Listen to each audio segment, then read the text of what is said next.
আসসালামু আলাইকুম বন্ধুরা, আশা করি আপনারা সবাই ভালো আছেন। আমিও ভালো আছি। আমি এই গত 4 দিন আমি আমার শ্বশুরবাড়ি অ্যান্ড বাপের বাড়ি বেড়াতে গিয়েছিলাম। আর এটা হচ্ছে আমার শ্বশুরবাড়ি। শ্বশুরবাড়ির রান্নাঘর আছে, তারপরেও যখন সবাই আসে মাটির চুলায় রান্না করা হয়। আর এই রান্না করছে আমার ছোট ননদ, তার মাঝে দেখেন দুষ্টুমি করছে তার একটাই ছেলে।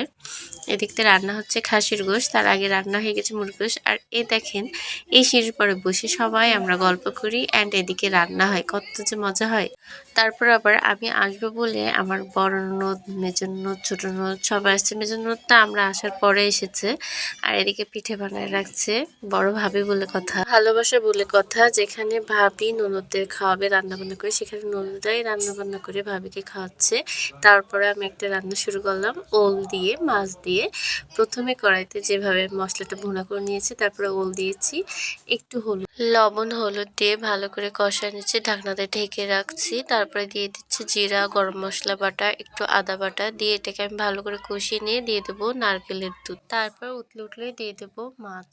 রান্না হয়েছে খাসির গোশ, মুরগির গোশ, ওল। আর একটা রেসিপি হয়েছে, সেটা পরের ভিডিও দেখবেন, সেটা করেছে আমার ছোট ননদ। আল্লাহ হাফিজ বন্ধুরা, আশা করি সবাই ভালো থাকবেন।